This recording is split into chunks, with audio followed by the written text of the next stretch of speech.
Assalamualaikum warahmatullahi wabarakatuh. Nama saya Aryani, saya dari kelas 12 OTKP. Saya akan membawakan ceramah tentang ikhlas. Assalamualaikum warahmatullahi wabarakatuh. Bismillahirrahmanirrahim. Pertama-tama, marilah kita panjatkan puji dan syukur kepada Allah Subhanahu wa taala yang masih memberi kita nikmat yang banyak, sehingga dengan nikmat-nikmat itu kita masih bisa melaksanakan perintahnya dengan baik. Sholawat serta salam semoga selalu tercurahkan limpahkan kepada junjungan kita, yaitu Nabi Muhammad SAW, yang dengan perjuangan beliau dan para sahabatnya kita bisa merasakan manisnya iman dan indahnya Islam. Tidak lupa kepada keluarganya, para sahabatnya, dan juga pada para pengikutnya hingga akhir zaman kelak, amin ya rabbal alamin. Nah, hadirin yang dirahmati oleh Allah Subhanahu wa taala. Hari ini pada kesempatan yang berbahagia ini saya akan menyampaikan ceramah tentang ikhlas. Mungkin semua orang nggak tahu apa yang namanya ikhlas.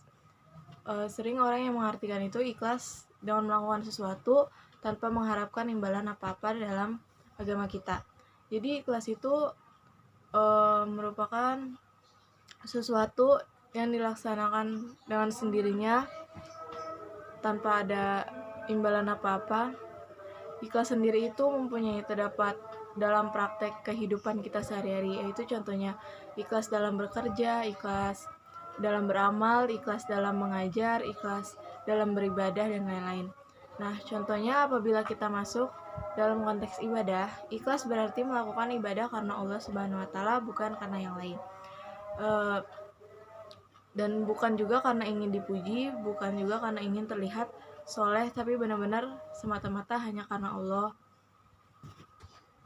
Dan Allah berfirman dalam surat Al-Baqarah ayat 5, tidaklah mereka diperintahkan kecuali untuk mengikhlaskan agama untuknya.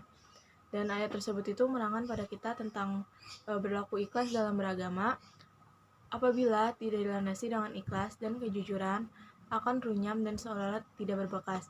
Orang yang sibuk memikirkan kepentingan diri sendiri tanpa sedikit pun menempatkan agama dalam prioritas hidupnya. Ikhlas itu dalam beragama menjadi sangat penting untuk pupuk dalam diri, karena dengan ikhlas semua urusan akan menjadi lebih tenang dan mudah untuk dijalankan. Dan ikhlas juga menjadi penting untuk diperhatikan karena setiap amalan yang kita lakukan itu tidak sah di mata Allah apabila tidak tanpanya dalam hadis yang dinyatakan oleh Imam Muslim dan kitab Sahih Muslim. Diceritakan tentang suatu perkara yang akan terjadi nanti pada hari akhir di hadapan oleh Allah. Nanti ada seseorang hamba yang ditanya oleh Allah, "Apa yang telah kamu lakukan di dunia, wahai hambaku?" Dan ia menjawab, "Saya berjuang dan berperang demi Engkau ya Allah, sehingga saya mati syahid." Allah berkata, "Dusta kamu, sebenarnya kamu berperang bukan karena aku, melainkan agar disebut orang yang berani. Kini kamu telah menyandang gelar tersebut." Dan kemudian Allah memerintahkan agar dia dicampurkan dan dilempar ke neraka.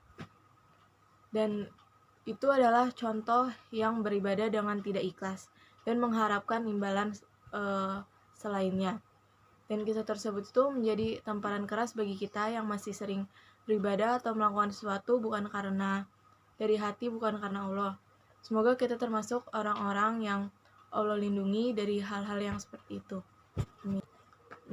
Hadirin yang dirahmati oleh Allah dalam beramal, ikhlas menjadi ukuran sebesar apa sih pahala yang kita dapat. Semakin ikhlas seseorang dalam beramal, semakin besar juga balasan yang diterima. Jadi semakin murni karena Allah dia melakukan sesuatu, maka semakin bernilai amalan itu di sisi Allah Subhanahu wa taala. Nah, setelah kita memahami isi dari perilaku ikhlas tersebut, maka marilah kita mulai menutup diri dan mati diri untuk menjadi orang yang ikhlas dalam segala hal tanpa ada melakukan imbalan atau apapun itu kalau menolong orang. Dan sehingga yang telah Rasulullah syaratkan dalam hadisnya tidak terjadi pada kita. Amin. Mungkin itu saja ceramah dari saya. Kurang lebihnya mohon maaf jika ada salah-salah kata. Semoga apa yang telah saya sampaikan bisa bermanfaat bagi kalian semua. Dan terima kasih atas perhatiannya. Mohon maaf atas segala kekurangan saya. Assalamualaikum warahmatullahi wabarakatuh.